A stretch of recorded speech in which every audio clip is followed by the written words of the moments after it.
Cornerstone Gundog Academy. Online resources to help you train your retriever.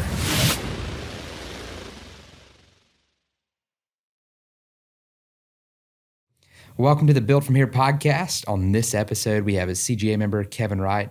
So excited you're here, man. Yeah, Welcome. Me too. I'm looking forward to it. And it's an honor to have you here. I know we were just chatting about dogs and life and everything in between. And just, I like to just honor everyone when they first come on, and just seeing you since you've become a Cornerstone member and come to the member weekends and seeing how you've just really invested your time. I know this has become a passion for you, but this is something that, that you've really invested in as far as time goes and just your passion goes, and also connecting with other CGA members. Y'all have got an amazing community up there in Tennessee where you guys gather together, which is just hopefully inspiring for all Cornerstone members. So it's a real honor to have you on. It's also an honor to have you on the first episode of 2025. So start off welcome with a bang. aboard, and I'm excited, man. Yeah, me too. Yeah, let's get to it. Well, so let's just start where we always like to start. Let's get your background. Let's go way back to... It is a long time ago, yeah. Not that far, but let's go way back compared to where we normally would start. And that's, how did you get into hunting? Did you start this as a kid? What is your journey with the outdoors? When did it begin? It began as a kid. My dad was a big time hunter and fisherman. He didn't he waterfowl. He duck hunted a little bit when I was real young, but he preferred deer hunting and fishing and turkey hunting. Okay. So when in Tennessee where we lived, when the deer season lasted longer, he stopped duck hunting because, in his words, he didn't want to get out there breaking ice. So, yeah.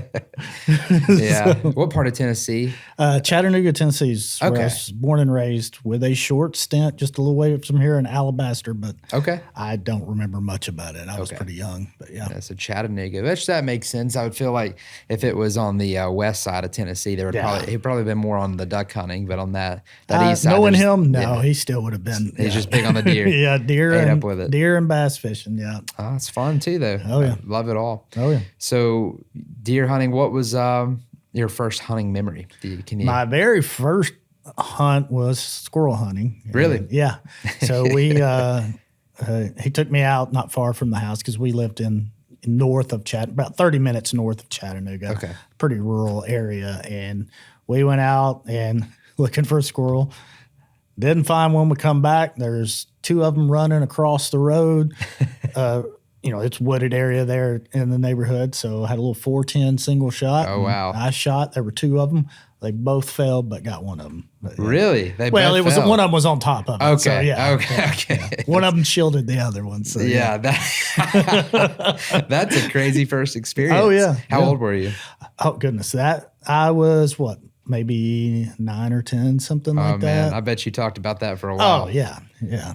So was that like, did that hook you, or you're still just kind of like? Well, Dad hunted, so I mean, I grew up watching. Yeah, so it was. Okay. Yeah, so the anticipation. Oh yeah, I understand. Yeah. What was your first big game? Big game was a little 7-point buck. Wow. Yeah, we. I was on the year before we'd went on a juvenile hunt and didn't shoot anything. Yeah. Slipped walking down the mountain, broke the stock on my gun. Really? Yeah. Oh, yeah. Yeah. Still have that gun, but I've got the stock fixed. But that's crazy. And then the next year, we went hunting, and we were in a spot. It's so funny because the way I remember it was it was kind of in the corner of a cedar thicket. It was almost like a blind. Yeah. But the way I remember it, but then the way he remembers it, which is the correct way, I'm sure. But I was sitting there, and the deer come out, and he said, "Oh, shoot that big buck!" And I hopped up and shot it, and it did drop. And then, but what he said happened was I was falling asleep there in the chair, head dozing, and he said that, and he said I pulled the gun up, and I'm doing this. So, but yeah, so wow. yeah, the first one was, and it's mounted. It's at the house right now. So yeah, it was a lot of fun. So yep, that was that's my first pretty cool. How was hunting? So you said it's coming down the mountain. I guess it's a little bit different hunting over there. So like in Alabama, obviously we're not hunting on mountains. Do you have what does that look like for whitetail hunting? The first one I shot was not far of the house in Chattanooga. Dad ended up getting on a lease in Middle Tennessee, southern Middle Tennessee, in the mountains there. And so it's basically a little cove there. And, I mean, you go straight up the mountain. Wow. I mean, there's little benches and things like that. But it's steep. I mean, it's walkable, but it's still steep, and you're going up the mountain walking up there. So this was before four-wheelers and all that. So you walked up and you would drag your deer down. Luckily, you're dragging them down. Yeah, not up. Ooh, that would be rough. And Matt would pack that out and then carry it up. and the tree stands were a lot heavier back then. You're carrying those with you. Man. Yeah. Luckily, when I got a little bit older, we got four-wheelers. So I was really too young to carry one of those before we got to four-wheelers. But then when we got to four-wheeler, didn't matter. So, because just ride the four-wheeler up there and just go out and set up your tree stand. So, yeah. So you said he was into bass fishing too. Did you do a lot of that with him? I did. I mean, I say bass fishing. It's everything. Okay. Bass, brim, and crappie. Depending on the season, with crappie.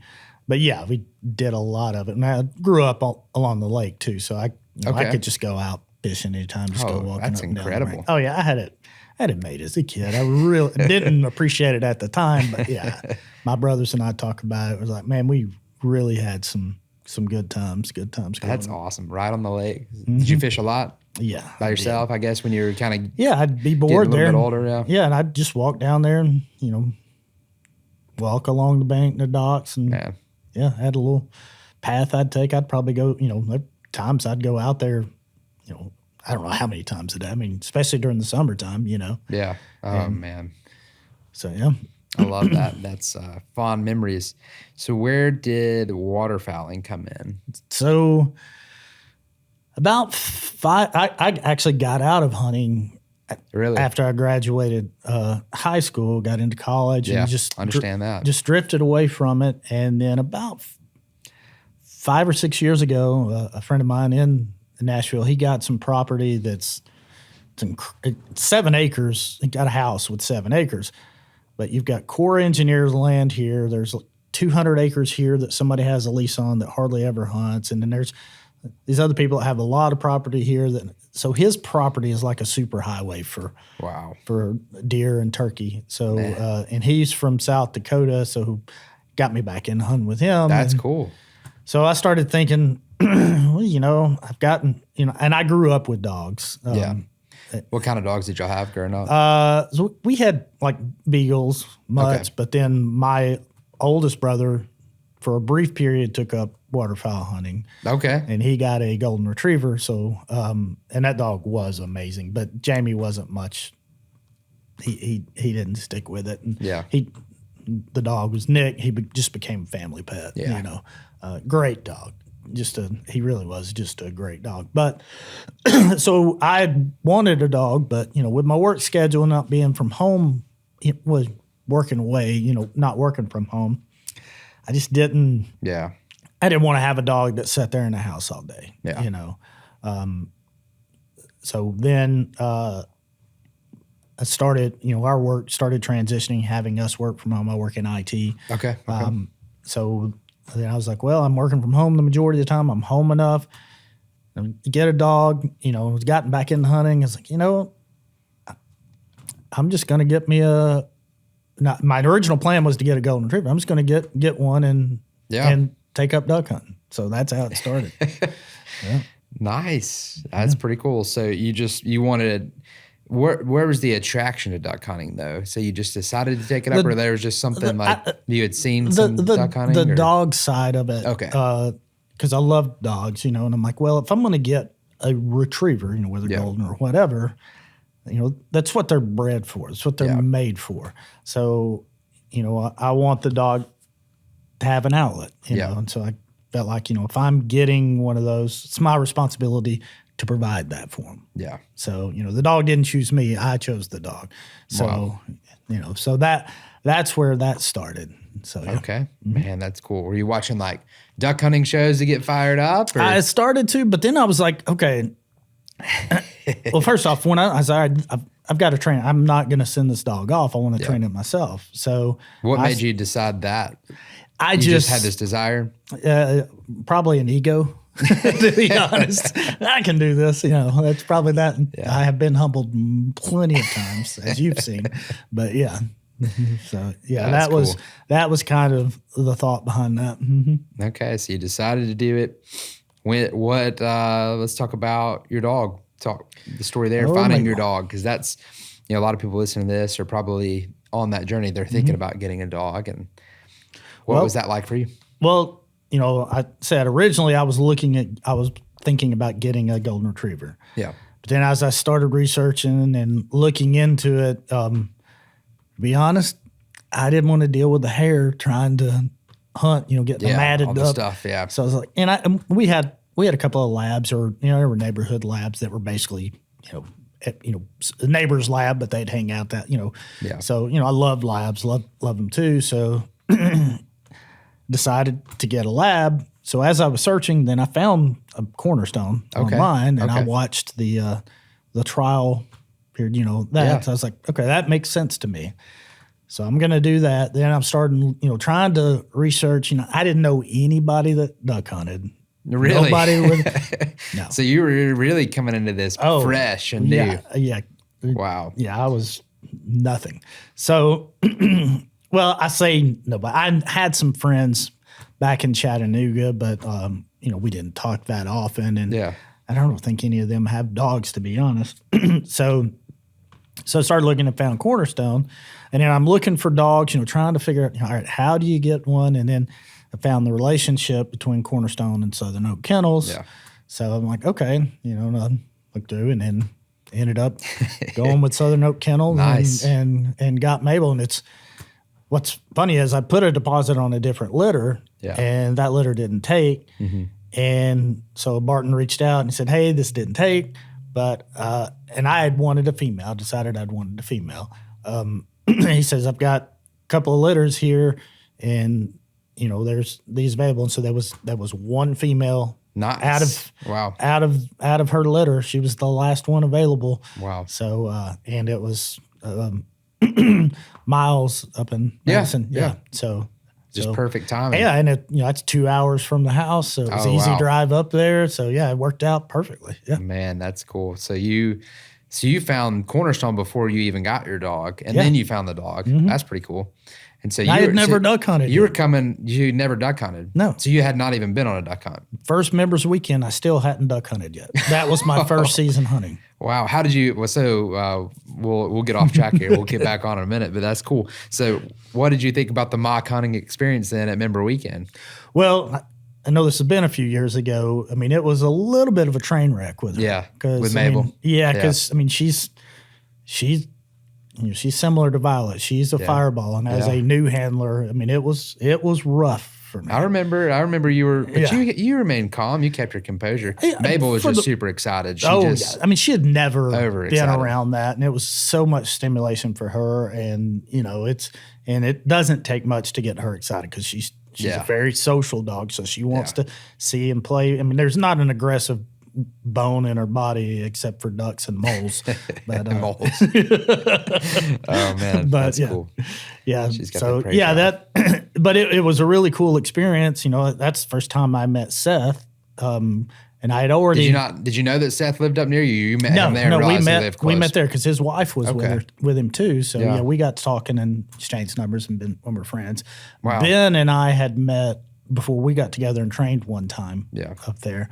Up around us, and then of course Chad and I bonded, from having the same litters because we were in Cornerstone too, and he reached out and goes, "Hey, I've got a sister." So he and I mean, to this day, we chat every day. I mean, we're texting. That's so cool. Yeah, I mean, his wife and some friends came to Nashville this weekend. I went and hung out with them, met them downtown. That's letting cool. them sightsee. We did a hunt this year together, and we're gonna. He lives up in Indiana, and we already talked about going up and doing some training at his place because he does have some pretty good property to train on where he lives. Wow. So yeah, Man, that's cool. So you've got a whole community right there around you, and Yeah. you met them at member weekend, and Yeah. now y'all like realize you're all close. And yeah, now- I've met a lot of people. I mean, Mills Foster. Yeah, he Mills comes is down awesome. and runs. Oh, he's a great guy. He comes down and runs hunt tests there, and I see him all the time there. yeah. So yeah, Man, that's cool. Mm-hmm. So got your dog, you got Cornerstone, then you got a dog, and Mm-hmm. then now you still haven't been duck hunting yet. So you're training this is a cool perspective. So you're going through Cornerstone, and I do know you're not the only one. There's actually a lot of members that have done this. But so you're going through this process, not even knowing what hunting with a dog looks like. oh yeah. But you're just trusting the process. So what was going through the course like for you? Let's talk through that when you got your puppy. Let's go to puppy pickup day, and let's pick up from there. Yeah, so I drive up, and as I pull up, Miles is there, Miles and his wife, and they're super, super nice people, great people. Of course, she's the last dog there. I'm the last one. So I go up, and he goes, "Oh, there's your girl." And I'd already picked her. I'm like, "Oh, her name's Mabel," and took her picture, So talked to him for a while, and I told him I had bought Cornerstone, and so we were talking about that a little bit, and talking about my plans. So then we went home, got her home. I stopped at a friend's house, showing there, and Nice. got her home. Neighbors had heard about it, so they come over. So I let her out there. She's running around, loving getting, seeing everybody. And so we go in there, and then we jump straight into training. So Nice. yeah. I love it. I love that. That's just jump straight in. Yeah. Full board. That's cool. Well, into the process, Yeah. you've got the opening week. the and all weeks, of yeah, that. just get them Yeah. comfortable. When you're already socializing on the way home, you can't beat that. Well, that was one of the things that, to be fair, that I wasn't as great about, because this was at the end of COVID. Okay. You know, so there's still some stuff with that. Plus, I got hyper scared about parvo. Oh, yeah. know, Understandable. And so I was really leery about taking her to Yeah. different places, because you hear all these horror stories, and even the vet, and you're like, he's like, "Oh, yeah, that'd be great for him." And I was like, well, he goes, "Well," I'm like, "You're contradicting yourself. You're telling me to take them there, but then don't take them there because of." Yeah. Yeah. But I didn't know anybody, around me with dogs, well, I mean, there were some with, some pets, but, Yeah. So that did affect the socialization a little bit. But she's such a sweet dog. It's really not she's not scared of anybody or anything, and she's not aggressive. The only thing is she just gets real excited. Yeah. And she's maturing now. She's getting better, but she's still, Hannah, how old is she right now? she's 3. Okay. 3. Yeah. So you should be turning the corner a little bit as far as maturity goes. Yeah, it definitely is. And she still has the puppy in her. She still loves to play and get excited, but it's fun, Yeah. Man. So then you jumped in the Cornerstone. What was the first few weeks like as you're going through it, and then going through I guess you went 52 plus, Mm-hmm. so you're going through 52 plus. The first few weeks, the month were great. I mean, Yeah. When you introduce the clicker and the treats, you feel like you're the greatest trainer on the planet, because everything's going so smoothly. I mean, Nice. you pick up place very well, sit, oh, it's going great, and, but then, It does this the trouble reality stages. comes in. Yeah. Because as they get a little bit more confidence and independence, it sometimes it becomes a fight. So, Yeah. That's hilarious. So let's talk about that moment, because this is a shared moment, I would say, for many, when you're at that stage, week 3, week 4. Mm-hmm. So coming through this for the first time, did that give you this expectation? You kind of thought the rest of training was just going to be as smooth as that? 100%. Yeah. I was like, man, this is going to be the greatest, most well-behaved dog in the history of the world. I mean, Oh, man. oh yeah, That's awesome. my confidence went through the roof, because I was, I'm like, man, this is not hard. I'm like, it's fool's gold, definitely. Yeah, it can be challenging. But Mm-hmm. there's this, as a puppy, It's kind of like you have the toddler phase. Everything's great. They listen. They do what you want them to do. And then all of a sudden they get this realization that they have their own free will. And they can start thinking, well, I might want to do this instead. And when you run into that it's like, that's where you really learn to be a good trainer, though. So I like to look at everything as those opportunities.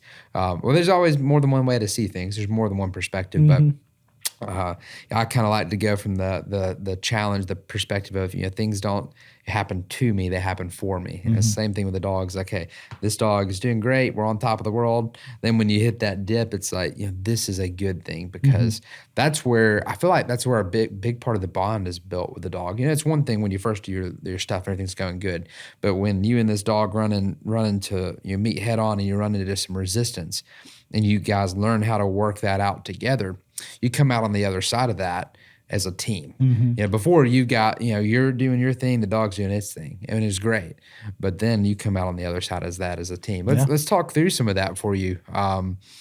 So resistance, let's hit some of that. Your first resistance with Miss Mabel. It was the first resistance was really trying to teach heel. Okay.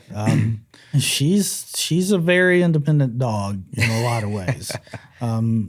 So when that started, and the initial teaching heel, from, walking the box in the backyard. Yep.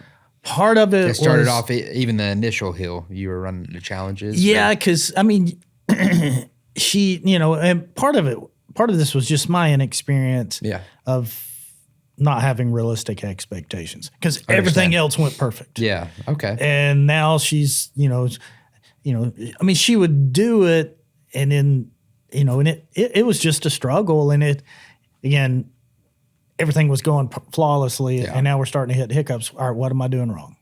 So you're questioning yourself at this point. You're thinking, because it was going so good, now you think you're doing something wrong. Yeah. So that was kind of a start of multiple. And it was, looking at the time, I think, oh, this is the end of the world. I'm ruining this dog. There's all these thoughts, all these pressures. Yeah. Because it's a big deal. You invested a lot into this dog, and you want it to turn out. Yeah. But now you're concerned it might not. Yeah. Is that what you would say the biggest pressure point came from, was just the fear of it not working out, or the fear of failure? Yeah. The fear of spending all this money for it to not work out. Yeah. And to not have the dog you want. Yeah, but both of those things, not having the dog you want, and being a failure. This is too much for me, and there were multiple times where I felt like that. Yeah. So that was a big part of it. And, looking back on it, being able, hindsight's always 20/20.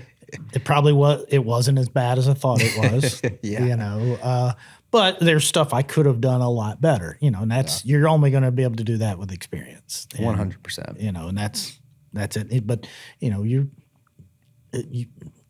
it's hard not to be emotionally invested. These are your babies, 100%. She's my baby, and so it's, it gets rough, but it's and I think there was one of your, in one of the videos where you're kind of introducing it, you mentioned something, you go, it's going to be one of the hardest things you've ever done, but it's also going to be one of the best things you've ever done. It was something to those effect. And I'm not saying it's all, it's not like, fighting a war, not that hard, but definitely not. Yeah. Relatively sometimes speaking. On the days when it, there have been battles. Like there have been battles. Yeah. So, yeah. That's cool, man. That's, I feel, and if you don't feel like crying sometimes, if you don't feel like you're failing, then you're not doing something right. That, I know it's the most counterintuitive thing, but I'll tell this to members sometimes, they think there's a problem. They're calling me. I'm like, hey, this is good. They're like, what? What do you mean this is good? I'm like, this actually means the dog is learning. Because if you don't go through the failure part of the process, then it's really going to happen on a day when you really don't. It's one thing to happen in training by yourself in a nonchalant environment to where you literally can pack up and go home. But if you've spent money and you've traveled to go on a hunt and they're not prepared and then it happens, that's a whole lot worse. That is in one way that'll inspire you to get back to it after season, but in another way, it's like, let's not allow it to end up there on hunting day. Let's let the hunt become a great experience. Let's let that be a celebration for you and the dog. And let's face these battles in the training. So, man, that's I feel for that. I know a lot of the members that are listening to this right now are feeling that right now because it's or anybody that's trained a dog for that matter. So facing these challenges, you know, the good news is you had Cornerstone to guide you. You had the weeks, and I'm sure that maybe reassured you at least to some degree. It's like, you know, even though I'm facing these challenges, I know I at least have a plan. Like I know at least where I need to go. And I feel for people out there that are just going at it by taking the internet advice and even calling buddies. It's, you know, it's one thing to get internet advice, but you call someone, it doesn't matter. You can call 3 different people. You're going to probably get 3 different answers, even if they're trustworthy, reputable people. And that can be, I don't know, to me, I prefer that. I love the consistency and the direction of a plan, because I feel like that helps give you some security, even though you may face the challenges. How do you feel the plan, I mean, do you feel like the plan helped you in that capacity when you did hit those days? Let's talk about some of those rough days and like, what did you do? Well, 2 things to that. One, everybody, you know, whether they're a Cornerstone trainer, every good trainer person that I know that I respect that has dogs, you know, whether they're using the Cornerstone method or American method, every one of them says, just get a plan and stick to it. So if you're starting Cornerstone, run through Cornerstone. Now, I was not perfect with it. There were times where I'm like, oh, this is going to, let me try this, you know, and I did that. And plus, you know, I think, you know, with 52 plus, I love that it's called 52 plus, and be not, you know, with that, because in the back of my mind, even though, I know some weeks may take longer, you kind of get in your head saying, I've got to finish this in 52 weeks. You know, and it's like in my opinion, this is what I tell people. I said, if you're doing it by yourself and the first time, I really don't care which method you're using. It's probably going to be a 2-year process. 100%. Yeah. You know, well, you got holiday. I mean, when you divide it out, I mean, between vacations, holidays, and everything, that eats up some time. And you're gonna get burnt out. You're gonna get burnt out because everybody does the same thing when they get so excited. And they train too much to begin with, and then they get humbled. And okay, you know what? Maybe I should just train every other day, or maybe I should just 4 days a week. And what I think it's funny, sometimes you find that you try so hard, you try too hard, and then sometimes you let go, and then it's like, oh wow, like things are clicking now. A good example of that was during, you know, she did pretty well with the fetch, hold, release. Nice, but you know, but in working through the retrieve in the lane. So one of the big challenges there was, you know, this dog has drive. If you throw something, she's going to run after it. The problem was the return. You know, of course, you have her on the lead, and she just, I'd have to physically drag her back to get her back. She would just go, and she's grabbing it there, and she just wanted to play with it. And it got so frustrating because this went on for about 2 weeks. You know, we were struggling through it. And I got, you know, I was getting aggravated with it, and then I was like, you know what, let's just have a little fun. So we stepped out of the lane. I'm in my backyard. And, you know, as a puppy, we did a couple of, you know, kept it limited, but some little fun pumpy stuff, you know, and she would come back, you know. So I got the bumper and I get her excited, threw it out. She picked it up, come right back. Wow. So I did that several times. And after that, I mean, it clicked for her. Oh, I bring this back. I get another one. Wow. And so yeah. That's all it took for you and Mabel. Just one little thing like that, and it clicked for her. And she has had times, you know, or she did, you know, early on, you know, where they'd go to retrieve, you know, and they might go run off. But it really wasn't that much. She, for the most part, she's been great at coming back, you know, with the retrieve. Not always straight back. She might want to go check and see what that is, take a circle path back. But yeah, she's been pretty solid at that. Yeah. Man, that's cool. I'm glad. That's just crazy how a simple little move like that can make such a difference. And I was doing it just it wasn't like, hey, let me try this. I was just frustrated. And, it wasn't like I had an epiphany. It was just, look, And then you had the epiphany after. Yeah, and I was like, wait a minute. Yeah. That happens. I'll tell you what, definitely happens. You mentioned about the whole process of 52 plus.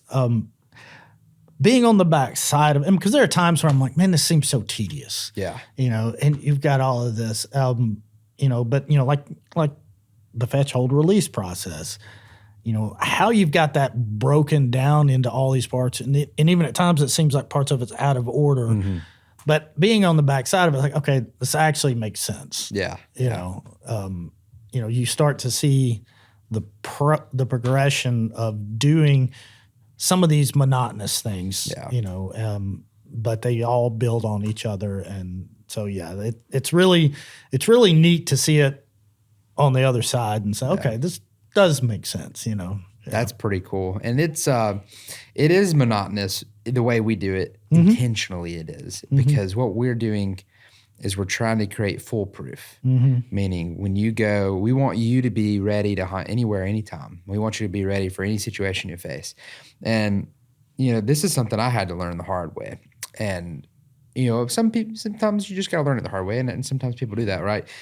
Sometimes your dog is better than it appears. You think your dog's better than it is at the time, but there's a little gap right there. And that little gap is the monotony of little repetition. When you hit that repetition, which is you feel like it's overkill, and you feel like, man, we definitely can move on, because it's just, you hear the, practice makes perfect. Well, you've also heard the saying, perfect practice makes perfect. And that's 100% true. But the only way to get to where you can practice perfectly is to get to where the dog is perfect or excellent. I prefer the word excellent. That would be a good word to use. Perfection may not be the best word to use, but excellent. But there's a gap there, because once you first overcome and now your dog's performing, hey, if my dog does it 4 or 5 times in a row, we're good, right? It feels like we're good, because that's just the way we are, right? Once we get the hang of it, okay, now we're good. But that's under those variables. The variables of pressure, from a hunt, duck calls, ducks coming in, guns going off, going to hunt test, going to member weekends when there's more dogs than your dog's ever experienced. And honestly, let's just be real, the anticipation, the excitement yourself, the nervousness yourself, because you are, especially if you're coming to it the first time, you may think everybody's got champion gun dogs that are like tier 1, D1 athletes that are perfect, just at the peaking. And like, you're worried that, is my dog, what's it going to look like? All these things, the dog can sense all that. So if you've just practiced to the place and you've trained to the place to where my dog has done it a few times well, and they look good and I feel like they've got it, but you haven't added a multitude of variables and then trained it to the same standard all the way through, there's going to be a day when you're going to go out and you're going to realize that's why we need to do more reps. So I definitely feel you, because I feel like that too. Honestly, as the person who made the course, I definitely felt like, man, this is definitely tedious at times. But I definitely know why we do it. And now, being on, like you said, the backside, we know why we do it. There's science behind it. There's method to the madness, and it does pay off. It does pay off. So that's cool that you noticed that, being on the backside of it. So what's some other notable things that being on the backside you've gone through it with, Mabel? Was a couple of things there, and it really gets into the repetition, and it's not just repetition for repetition's sake. 100%. There's got to be, you emphasize a lot, and even to this day, I'd have to work on it more, because, I mentioned before, we've got, of course, all dogs get loose after the season. 100%. But, we've got to, I really see, and I've known it, but I really see it after my first season hunting with her, how important just basic obedience really is. She does pretty good. She does. I mean, the guys I hunted with were like, man, she was great. Yeah, she was great. And of course, there are some things I can nitpick on, with that, but that's just some things that I know they're not going to understand. Plus, we do run some hunt tests, and some of the hunt test stuff, to be completely honest, is, and I run them and love them, but some of it is a little nitpicky to be fair. Yeah. But I understand the reason why. Yeah. So, but the generalization, the repetitions with generalization, trying to find ways, because it is hard to replicate a members weekend or a hunt test or hunting. I mean, her first hunt, when they started blowing those goose calls for, during spec season, she was losing her mind, and she'd get pretty vocal. Really? Yeah, it was because she gets really anxious and really excited. Yeah, just excited. But it got better. Part of that is with her. You handled it well, it sounds like, because, man, if you didn't handle it well and you would reinforce it, it would have got worse. Yeah. So it sounds like you handled that well. Well, and to be honest, there was a lot of calling and no birds, so she had to get. We didn't shoot a lot we didn't shoot any of the first 2 hunts for it. So that actually probably worked out for her. Oh yeah, honestly, because if she would have whined and all of a sudden shot a bird and then went and picked it up, ooh, that's reinforced, and that the level of stimulation they get on that. Anything that's reinforced on a hunt may really cause a lot of work for you. So it's important that it's done right. Your first few hunts have to be right. Well, and I did mess this up early on, but as I was going on, because we had some videos, of her, and she's had a couple of Instagram videos go viral of her retrieves. But nice, I was. We'd shoot. Of course, I had her on leash, but I would just unhook her and just let her go immediately. Yeah. And I'm like, you're messing up there. So I started, all right, sit. And she stays locked in on the mark. Good. And, make her sit there for a minute and then center. Just that little thing. When I started doing that, she got better. She got better. Okay. Yeah, because she learned, okay, I have to sit still there. Now, she wasn't always still, wasn't always, Yeah. That's a dog's first real season out there, too. And that and that's the stuff you're working through to make sure that it's right, which is awesome. Well, and there's some changes that I'm going to make to our blinds because, so the panels where she is right up in her face. So it's hard for her to see out. And there's nothing over it. So that added to her anxiety. All right, these guys are calling. They're looking up. I can't really see. Yeah. So she started figuring out, of course, she had knocked the panel down sometimes on her own. But I'm going to build something that hangs over so that she can look out. And see the birds, because that will help her being able to put that intentionality out there and know that's coming. That'll be a lot better for her. Hey, I hope you're enjoying the episode so far. I just want to stop and ask a favor of you real quick. If you are enjoying this episode, let me know. Like, subscribe, hit that notification bell. That way you can be aware of any new content that we release. And also, just let me know of what you're thinking. Maybe there's something that stands out to you, or maybe you just have a thought and you'd love to comment. I can't wait to see what you put in the comments, and can't wait for you to subscribe. So now back to the podcast. That's awesome. So, yeah. And the first season, too, is a good learning opportunity for them, for you. Yes. And I definitely recommend, honestly, for at least your first 3 to 5 hunts, having your dog on lead. Because the worst thing that can happen is the dog break on a hunt. And then because if a dog breaks on a hunt, you're stuck in a blind. You're not going to be able to stop them. Nope. And they're going to pick the bird, and they're going to be reinforced. So making sure that those details are covered can go a long way. It's and we got to hunt with another dog a couple of times, and nice. she struggled with honoring, but she was on lead, and she didn't, didn't let her get the bird. I mean, she got a little. She'd whimper a little bit. But she hasn't been exposed enough to that. Now, I mentioned, I think when we were talking earlier, it's one of the things, trying to get together with some of the guys and do a lot of group training with that. Because that's one of the downsides of, with the guys in the retriever club and the hunt test. And it's just impractical the way to train, because they're training for the hunt test. Right. We have one dog on the line, and the honor is not a real honor like for hunting. Yeah, and we don't practice the honor enough. Yeah. Because we're all out, we're not using wingers, so we'll be out there throwing birds for each other, and then we'll go back and give, you might sit in a holding blind for a minute while you're waiting to go to the line, but that's different from sitting out here, all right, do this. Yeah. But my buddy Greg Grant, who's the president of the club, he's got a couple dogs, and I had his dog and my dog out in the yard of the clubhouse. Yeah. So I had them both sitting next to me, and I was throwing That's for both cool. of them, and they both set. I mean, his dog has been I think she's one pass from a master hunter. Nice. She's a really good dog, but Mabel did well too. She set, and I'd send them one at a time. So it's just a matter of doing it. 100%. Yeah. Man, that's pretty cool.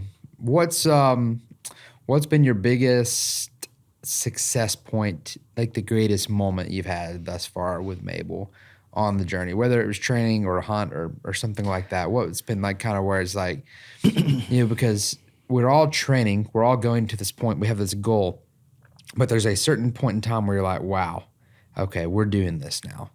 I feel like especially in the early phases, the early weeks, in the early phase, even the first couple of phases, there's the question mark still in the back of your mind. Is this going to work? Is my dog going to turn out?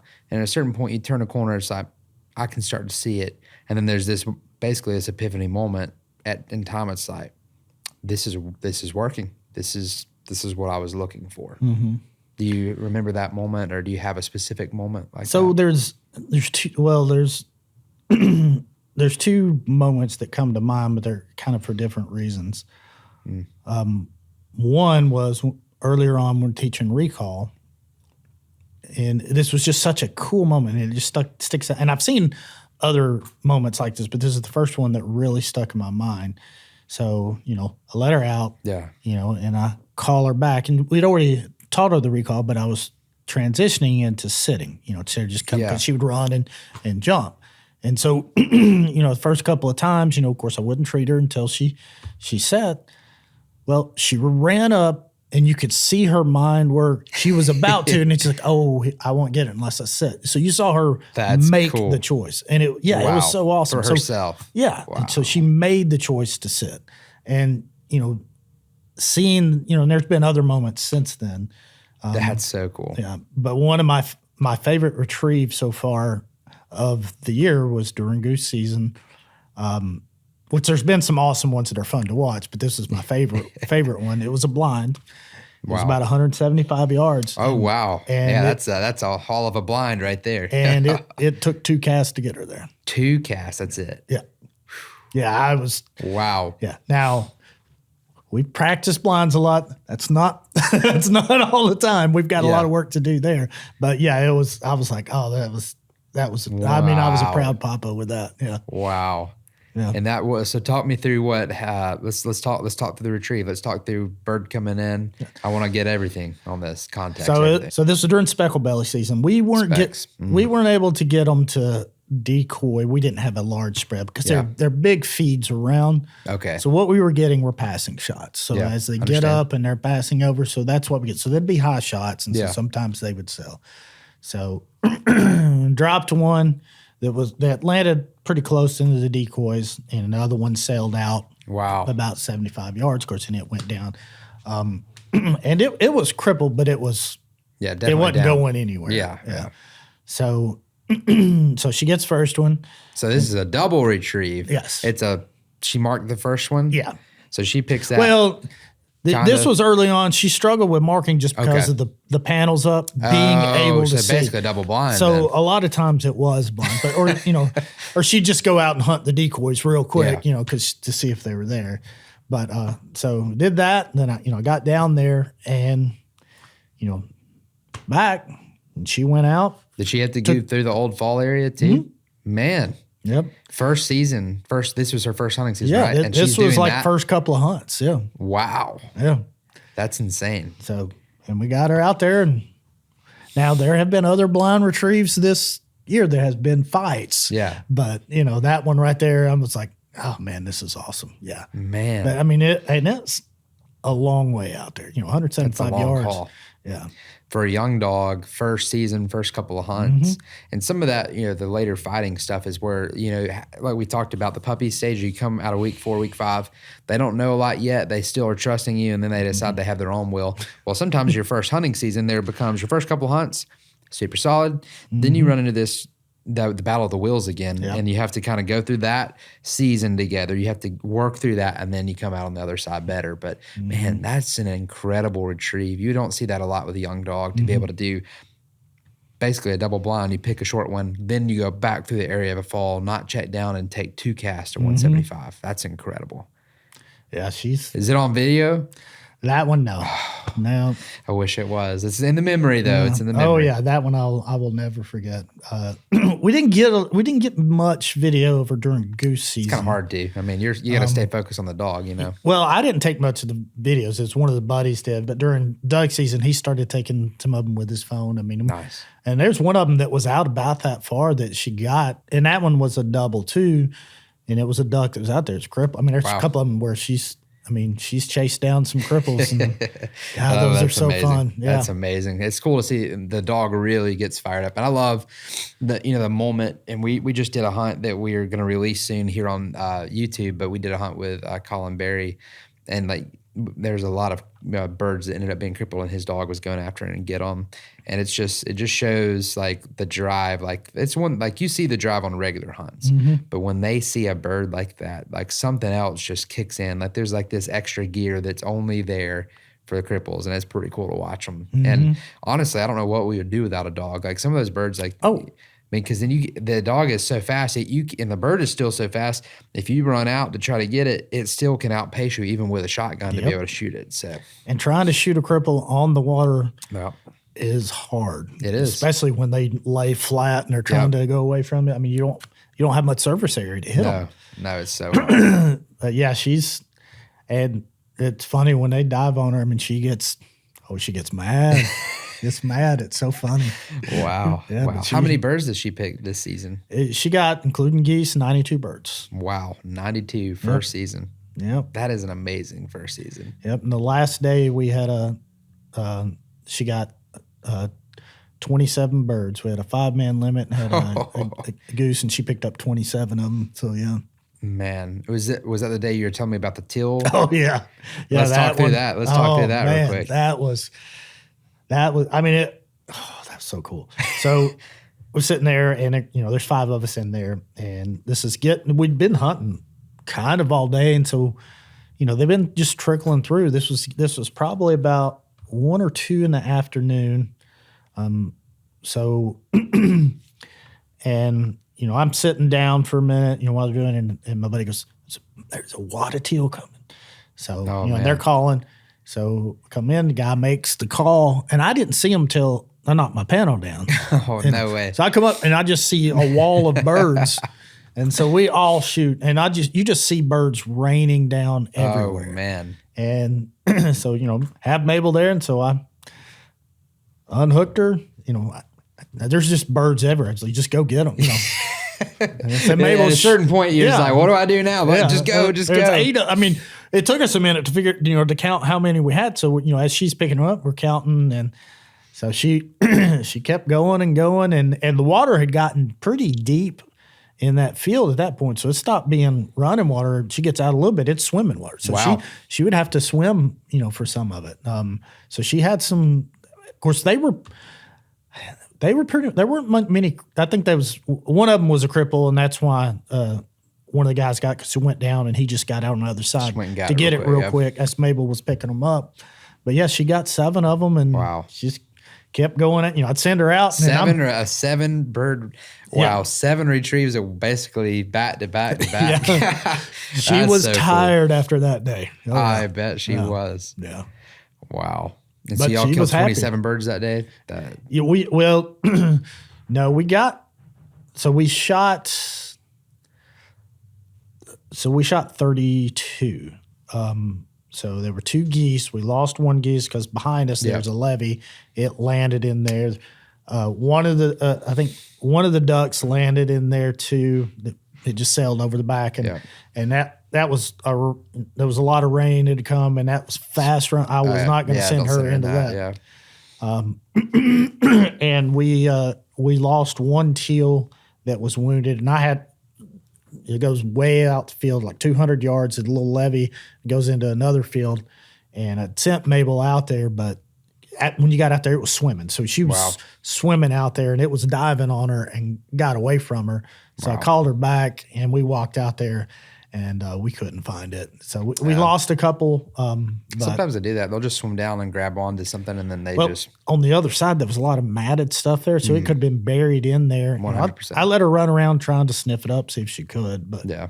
she didn't find it. So Hey, y'all did all you could. You did your best to get them all, but I mean that's incredible. oh yeah. But I mean, you've got any other notable retrieves from the hunting season? I mean, already the blinds and then the 7 teal. I mean, that's awesome. I mean, her first triple, remember that?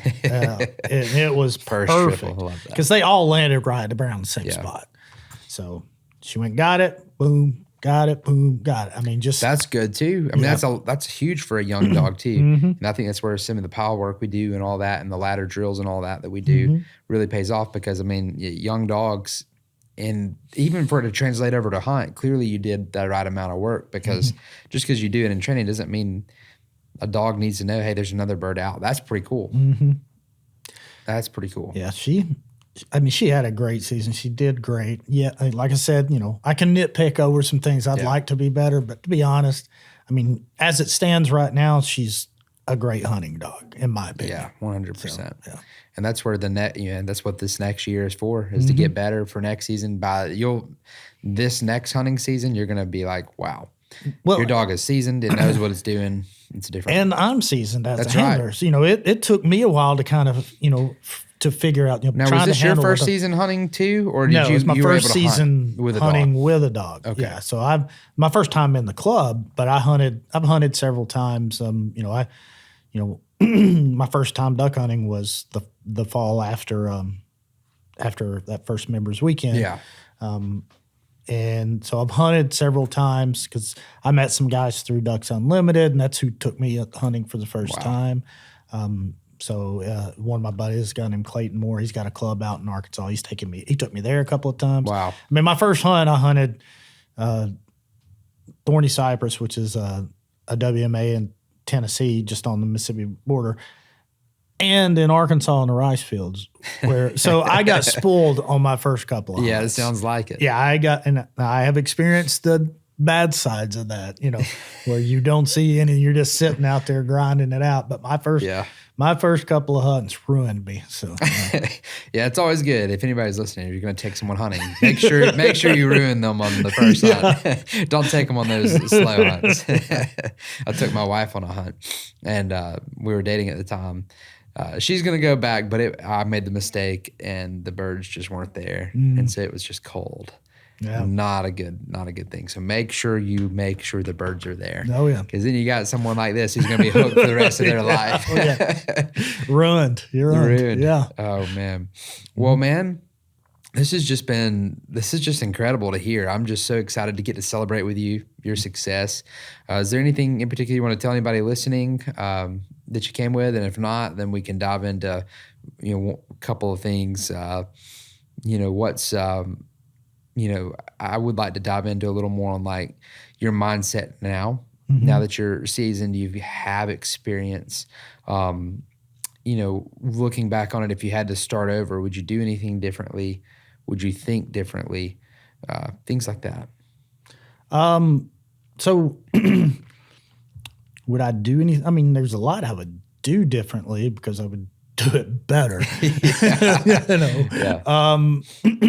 Looking back on it, because I've gotten exposed to a lot of different training methodologies, most other people use, the American style, that within the hunt test circles, Clark and Lyle, that style. So all of the guys that I train with in the club, that's what they use. But I, and sometimes that can be bad because it's like, oh, should I be using this or that? Yeah. And I kind of take them, okay, there are aspects or there are things that they do. There's techniques that they use or drills that they use. I can incorporate this into 100%. What I'm doing, but there's stuff I'm like, hey guys, you really should do this. They call it the British honor. I don't understand. I mean, I understand, they've got like, if they're pro trainers and they've got like 50 dogs. Yeah. I get that, but think, some of them call it the British honor, where the dogs are just sitting out there watching everything. I think that is such a powerful to start them early on 100%. Doing that. I wish I had opportunities like that with Mabel. I didn't, and that would have helped her tremendously. But especially starting it early if you can. Yeah. Yeah. And she gets some of it now, of course, at the members weekend, I carry that Mo Marsh around everywhere, and she's, she'll still get a little excited. Part of that is lack of generalization that we have to work through. Yeah. Part of it is obedience that I still need to improve on. And then it's just exposure, it gets better over time. 100%. With her, it gets better. I know there are some dogs that are just naturally vocal and you can't deal with it. And I keep saying vocal. It's not, I might hear her whimper for a minute over here. No one else can hear it. And I'm like, no, it's not that bad. Yeah, but she's improving. She definitely had some whining to begin with, but you handled it well, which is the right thing. Mm-hmm. I think a lot of people, mishandle that, not on purpose, just you're not.